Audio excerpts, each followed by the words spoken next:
¿Existieron las brujas realmente? Pero si fueron perseguidas por la Inquisición, ¿cómo no van a existir? A ver, espérate. Escúchame, Cari. Vamos por partes. Cuando pensamos en las brujas, todo Dios tiene en su cabeza una imagen muy concreta. Esta. Una mujer anciana que da un poquito de yuyu, que sí con su nariz puntiaguda, su sombrero, con un gato negro, obviamente, si no, no eres bruja, dando volteretas por el cielo con una escoba y ya si nos ponemos exquisitos, con una verruga en la nariz. Esta imagen pues está muy clavadita en nuestra cultura. Y culpa de esto lo tienen pues los cuentos, las películas, las ilustraciones infantiles que se han encargado de vendérnoslas así, hasta el punto de que nos lo hemos comido con papas, nos lo hemos creído. Porque Mari, ¿cómo te quedas si te digo que las brujas no lucían así, sino que eran más bien esto? ¿Cómo nos hemos dado cuenta de esto? Pues resulta que cuando los historiadores se ponen a analizar las fuentes de la época y revisan que si los documentos judiciales, especialmente los procesos inquisitoriales, que si sus bienes materiales, se dan cuenta de una cosilla. La inmensa mayoría de las mujeres acusadas de brujería, por supuestísimo que no se parecían a este estereotipo fantástico, sino que eran mujeres corrientes, pero especialmente eran mujeres pobres, marginadas socialmente, o que se tenían que dedicar a pequeños oficios relacionados con la curación, que si el conocimiento de las plantas. Una sorpresa muy grande, la verdad. Por eso, cuando hablamos de brujas, en verdad estamos hablando de un constructo social, cultural e histórico que ha ido cambiando a lo largo de los siglos y que por supuesto estuvo profundamente relacionado con la forma en la que tenían las sociedades europeas de entender el papel de la mujer, del poder, de la religión y del miedo a lo desconocido. Así que coge palomitas, siéntate, porque mira, Cari, te voy a explicar. A lo largo de todo este vídeo lo que voy a intentar es responderos a una serie de preguntas fundamentales. ¿Desde cuándo existen las brujas en la imaginación colectiva? ¿Qué tipo de mujeres eran realmente acusadas de estos delitos? ¿Qué consecuencias actuales tenemos de todo esto? ¿Y qué papel jugó la Inquisición en la persecución de estas prácticas? Qué tostón, de preguntas. Así que para responder a todo esto tenemos que empezar por el origen de la idea de brujería. La idea de que ciertas personas puedan manipular fuerzas sobrenaturales para provocar desgracias o enfermedades no es exclusiva de la Edad Media, y mucho menos solo del mundo cristiano, porque en realidad esto aparece en una pechada de culturas a lo largo de la historia. Pero hoy yo vengo a rajarte del contexto medieval y moderno, porque fue ahí donde la figura de la bruja empezó a construirse dentro de una sociedad bastante patriarcal, porque en ellas el poder político, religioso y cultural estaba totoito en manos de los hombres. Vamos, te digo más, en sociedades como la Grecia clásica y la Roma antigua, las mujeres ya estaban excluidas de muchos ámbitos, como pueden ser el poder político o las instituciones religiosas, y su papel ya estaba limitado al ámbito doméstico, al matrimonio y a la maternidad. ¡Qué cambio!, ¿no? Con el paso de los siglos, este discurso se refuerza. ¿Cómo lo hacen? Pues a través de discursos filosóficos, teológicos, donde afirmaban que las mujeres éramos pues moralmente más débiles y que por lo tanto pues éramos mucho más propensas a caer en la influencia del mal o en la tentación. Nos recuerda esto a Eva, ¿no? Vale, pues os voy a presentar a uno de nuestros mayores enemigos desde el día de hoy, Tomás de Aquino. A este muchachito seguro que lo habéis visto en filosofía. Pues este muchachito tan simpático, en algunos de sus escritos afirmaba que las mujeres, debido a su naturaleza inferior, por supuesto, e imperfecta, podrían convertirse con mayor facilidad en instrumentos del demonio.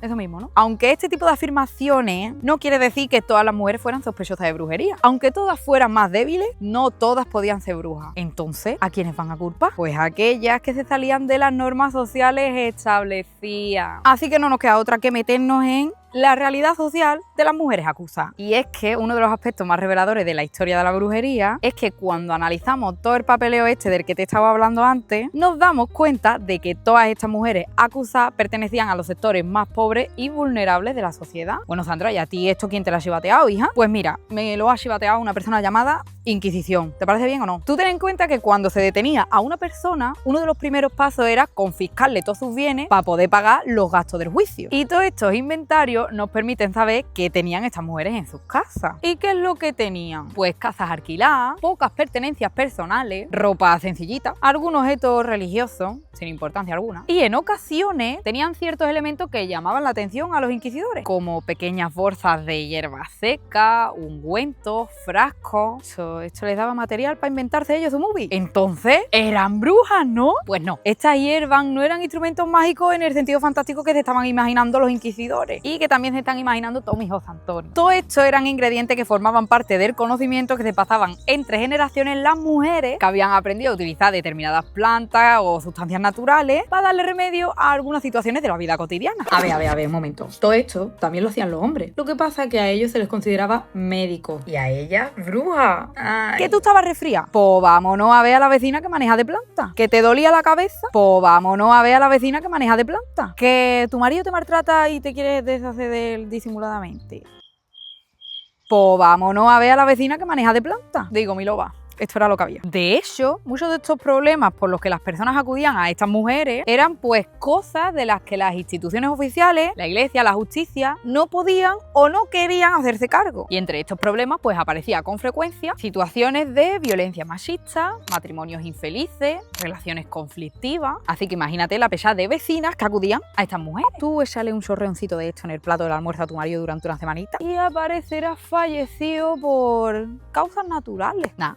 Ventajas de la no existencia de la autopsia. Pero sobre todo nos tenemos que centrar en la pobreza, porque era esta la que explica por qué estas brujas tenían que recurrir a actividades como la curandería para obtener algún tipo de ingreso. Que en muchos casos estos ingresos que tú te estás pensando no eran trabajos remunerados, no te vayas a equivocar tú, sino una actividad que se podía compensar con comida, con ropa, con una pequeña limosna. De hecho es que muchas de estas mujeres, cuando eran interrogadas en los procesos judiciales, muchas afirmaban que realizaban estas prácticas porque es que necesitaban sobrevivir de alguna manera. Es decir, no les dejaban trabajar y tampoco tenían un sustento económico que le podía aportar un hombre. ¿Por qué? Porque eran viudas, porque estaban solas. Y la mujer no podía acceder al trabajo productivo, solo al doméstico. Pues entonces se tenían que buscar las papas de alguna manera. Para comprender por qué estas prácticas podían convertirse en un motivo de persecución religioso o judicial, tenemos que situar a estas mujeres en un contexto social y religioso de la Europa de la Edad Media y la Edad Moderna. Una época donde la religión no era una cuestión de fe individual, sino que era uno de los pilares fundamentales. Lo estaba organizando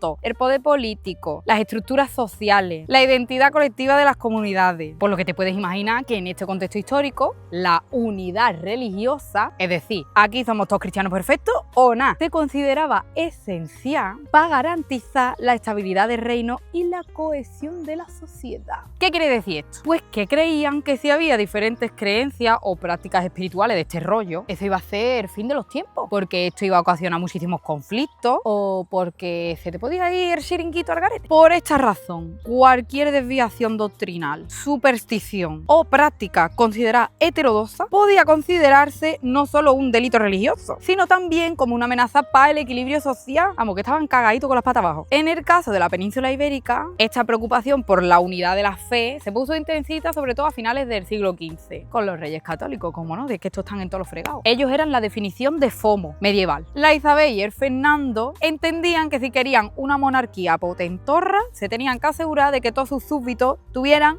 la misma identidad religiosa. Y ahora os preguntaréis, bueno, ¿y si te pillaban qué? ¿Cómo funcionaba un proceso inquisitorio? Sí, porque esta es una duda que tiene todo el mundo todos los días. Pues tú imagínate que un día te pican a la puerta y al abrir te dicen: señora, que la han denunciado. Queda usted detenida, por supuesto, y pasará por un proceso inquisitorial por bruja. Y todo esto por ayudar a tu vecina, la Encarni, que estaba tú preocupada por ella porque no soportaba más a su marido. Pero el brebaje que tú le has dado no ha funcionado. Así que denunciar canto, Cari. Y es que con todo el contexto que os he dado, os podéis imaginar que en una sociedad profundamente religiosa podían hacer de esto. Bastaba con una sospechita así de nada para que empezaran a circular rumores. Alguien ya te afirmaba que él había visto preparar una hierba un poquillo extraña, otra recordaba que una vez hizo una predicción, otro ya te liaba el pitote porque aseguraba que a él le había entrado una enfermedad a partir de que esa mujer pasó por primera vez por la puerta de su casa. Y poco a poco, todas estas historietas se convertían en una acusación. Durante todo este proceso, las brujas tenían que hacer una cosilla que se llamaba discurso de vida. Un documento que, como su nombre indica, te contaba toda la vida de esa gashi. Nos cuentan ahí su origen, su familia, su trabajo, sus creencias religiosas. Algo parecido a un Draw My Life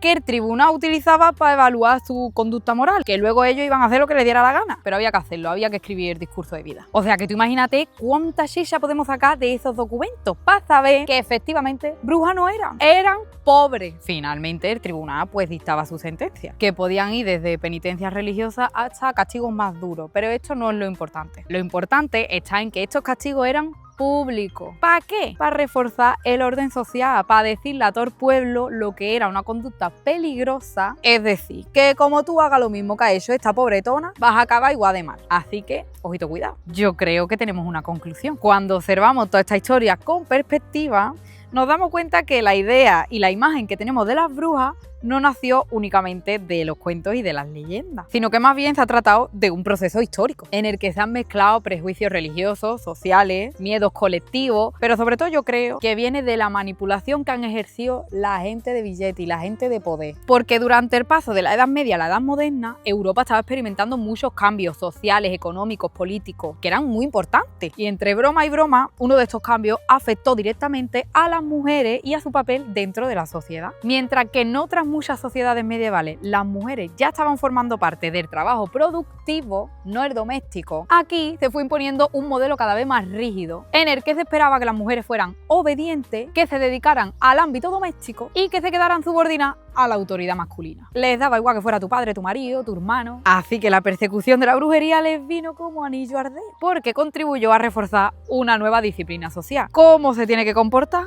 una mujer? La mayoría, por no decir todas, las acusadas de brujería eran mujeres que se escapaban de este modelo. Mujeres que vivían solas, otras que eran viudas, otras que eran ancianas, curanderas, o simplemente mujeres que tenían una cierta independencia económica o, ojo, cuidado, conocimientos propios. Vamos, qué locura. Así que convertirlas en brujas significaba, en cierto modo, señalar públicamente qué comportamientos eran aceptables y cuáles tenían que ser castigados. Además de, por supuesto, señalarlas y ponerle esa cruz que les quedaba ya de por vida con ese término que en ese momento era bastante despectivo. Y, por desgracia, las consecuencias de este proceso histórico, es decir, las consecuencias de ser una bruja, no se piraron con el fin de las persecuciones, porque en cierto modo se nos sigue persiguiendo en nuestro presente. Me voy a explicar. Hoy la palabra bruja se sigue utilizando para señalar a mujeres que pueden ser desagradables, manipuladoras o simplemente diferentes. Bueno, y por no hablar de que al mismo tiempo las expectativas sociales del comportamiento femenino siguen arrastrando herencias históricas de esto, ¿no? La división entre el trabajo productivo y el doméstico. Sí, las mujeres ya trabajamos, pero